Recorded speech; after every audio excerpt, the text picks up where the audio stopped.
Voilà, donc le Seigneur est grand, il fait de grandes choses et la guérison n'est pas juste une histoire qu'on lit dans l'Évangile, c'est actuel, c'est aujourd'hui. Alors moi j'aimerais que l'on continue de lire ce psaume 103.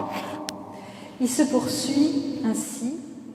C'est lui qui pardonne toutes tes iniquités et te guérit de toutes tes maladies. Voilà. Il te pardonne toutes tes iniquités. Et là, alors cet après-midi, aujourd'hui, depuis ce matin, on entend parler de la miséricorde. Combien Dieu est miséricordieux, combien notre Père est attentif à chacun de nous, combien il nous aime, combien il veut nous manifester son amour, combien il a hâte de nous ramener dans son giron et de nous manifester sa miséricorde. Parce qu'il a un cœur et qu'il est sensible à notre misère, à nos souffrances et à notre péché. Et il veut nous guérir. Il veut nous guérir d'abord en pardonnant toutes nos iniquités. Il n'a pas dit un peu ton péché ou quelques-uns, toutes tes iniquités. Ça manifeste l'étendue de sa grâce. Peu importe la gravité de nos fautes, peu importe notre histoire de pécheurs, Dieu veut nous pardonner toutes nos iniquités. Qu'est-ce qu'il attend simplement de nous? C'est que l'on fasse ce retour sur nous-mêmes, que l'on prenne conscience face à son immense amour de tout ce qui était en contradiction avec son amour, de tous ces lieux où nous nous sommes égarés, qui nous ont coupés de lui, alors que lui n'avait qu'un désir, c'était de nous ramener, de nous pardonner. Il nous aime infiniment. Il n'aime pas notre péché, mais il nous aime, nous, pécheurs. Je racontais tout à l'heure à mes frères et sœurs, là, très rapidement, ce que j'ai pu vivre il y a quelque chose comme 36 ou 37 ans.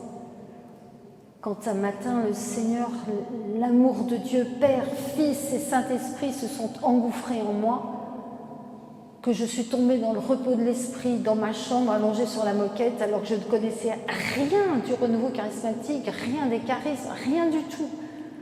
J'étais, comme on dit, une recommençante depuis pas très très longtemps.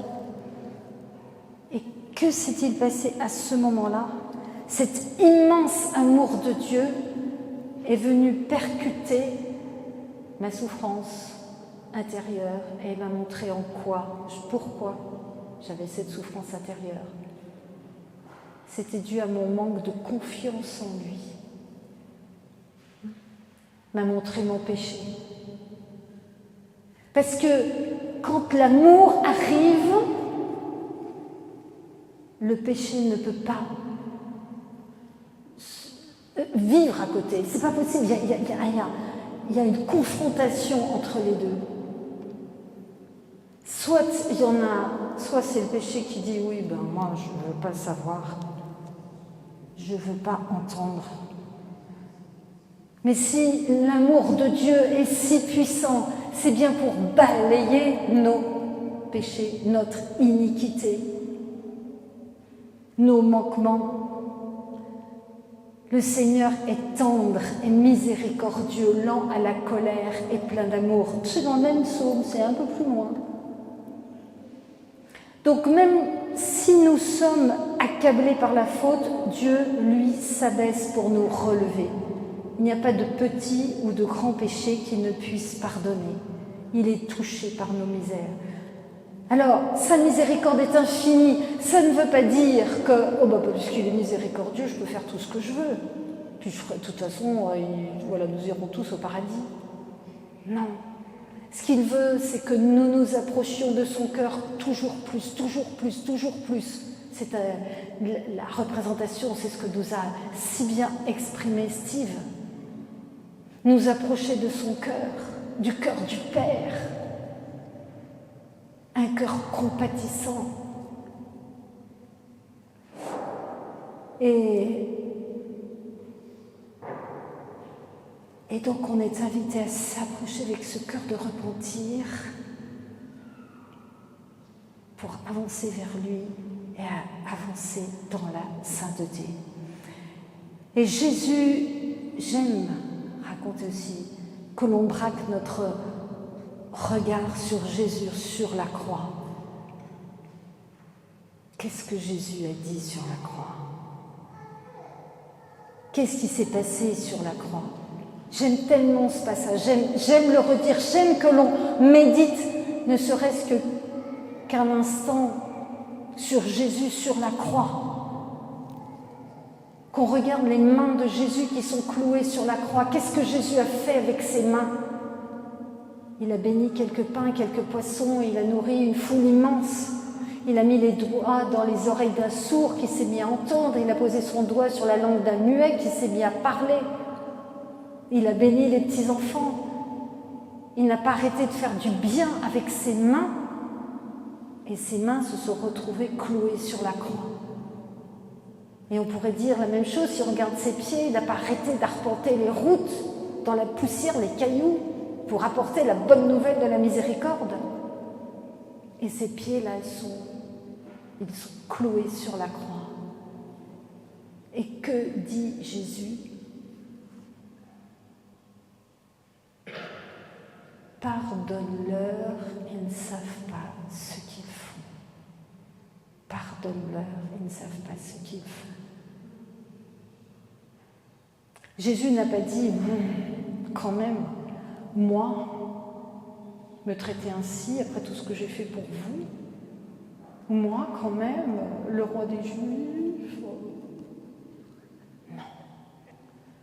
Pardonne-leur. Pardonne-leur. Et quand nous péchons, que nous faisons, il souffre de nous voir nous écarter de lui. Et qu'est-ce qu'il attend? C'est qu'on revienne à lui et à pardonne-leur. Pardon. Et il nous dit aussi, dans notre Père, qu'est-ce qu'on dit? Pardonne-nous comme nous pardonnons. Comme ce comme. Vous avez déjà remarqué combien il est présent? Aimez-vous les uns les autres comme je vous ai aimé. Comme. Pareil. De la même façon. C'est pas essayez quand même. Quand vous aurez le temps. Non, comme. Et comment Jésus pardonne, lui? Complètement, totalement. Il ne dit pas, bon alors ce péché-là, je peux. Mais celui-là, non. Le pardon est un acte volontaire qui précède les sentiments.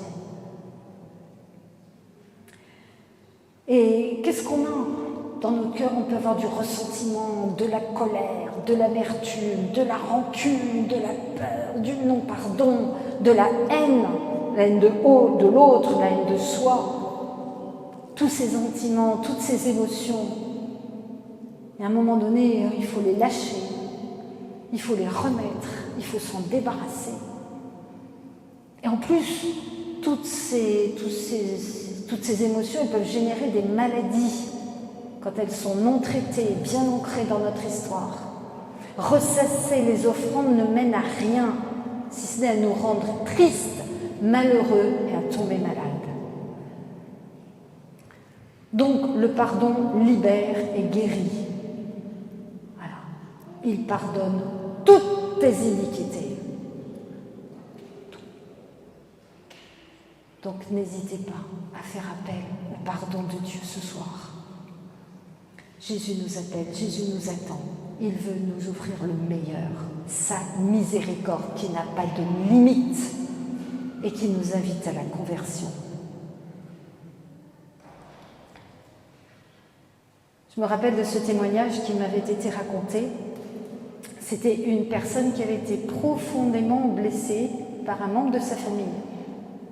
Et c'est lorsqu'elle a eu la capacité de pardonner, lorsqu'elle a pardonné à cette personne, qu'elle a non seulement expérimenté une paix profonde dans son cœur, elle a retrouvé le sommeil qu'elle avait perdu depuis des mois, elle a été guérie. Voilà. Comment le pardon? Voilà pourquoi dans ce verset, il y a deux choses importantes. Il y a le pardon et la guérison physique. J'aime aussi dans le psaume 31, « Je glorifierai ta miséricorde en confessant mon péché. » Voilà, c'est l'occasion. Parce que la sainteté et le péché sont incompatibles. Il y a un choix à faire. Il y a un moment donné où il faut être déterminé, enraciné dans l'amour. Enraciné dans l'amour. Et si tu es enraciné dans l'amour, tu ne peux pas accepter que le péché reste ancré dans ta vie. C'est pas possible. Il y a un choix à faire. Donc le choix, c'est de mettre Jésus à la première place dans notre vie. Alors, je voudrais avancer, puisque... Oh, on tourne. Voilà, et il guérit toutes tes maladies. Toutes, là encore. Pas un petit peu, pas des petites choses, ou que des grandes, mais pas les petites. Oh non, mais vous comprenez, moi, c'est pas très important. Il y a des gens qui souffrent tellement plus que moi. Mais on peut prier pour vous quand même. Ah oui, mais bon. Mais pourquoi Jésus ne guérirait pas les petites choses? Il guérit les petites et il guérit les grandes aussi. Il n'y a pas de limite à sa miséricorde. Sa miséricorde, elle se manifeste aussi bien dans le sacrement de la réconciliation que dans la guérison des corps. Voilà. Et alors c'est beau de voir que Jésus dans l'Évangile guérit tous ceux qui se présentent. Même quand les personnes ne le lui demandent pas explicitement. Quand les personnes se disent juste « moi je vais juste toucher la frange de son vêtement », ils ne vont pas lui taper dans le dos ou sur le bras en lui disant est-ce que tu pourrais prier pour moi? Est-ce que voilà, j'ai telle maladie et je voudrais être guéri? Non. Il passe, il y a les foules, il passe, il touche juste la frange de son vêtement et ils sont guéris. Alors, voilà. Et nous, depuis déjà plusieurs années, on voit comment Jésus continue de manifester sa miséricorde en guérissant les malades. Des guérisons immédiates, comme on a vu les témoignages de ce soir, des guérisons progressives et le tout, je dirais, qui chemine avec la confiance, avec la foi. Tout est possible à celui qui croit. Et donc Jésus nous demande une attitude de foi, croire qu'il est capable, aujourd'hui encore, de pardonner tous nos péchés et de guérir toutes nos maladies. Alors on va prier ensemble. Est-ce que vous êtes d'accord? Qu'on prie tous ensemble, d'un seul cœur, d'une seule âme, tous unis. On a tous reçu le Saint-Esprit. On est tous baptisés. Est-ce qu'il y en a qui ne sont pas baptisés dans l'Assemblée? Donc on porte le Saint-Esprit en nous. Et on peut tous s'unir pour prier pour des personnes qui sont malades ce soir.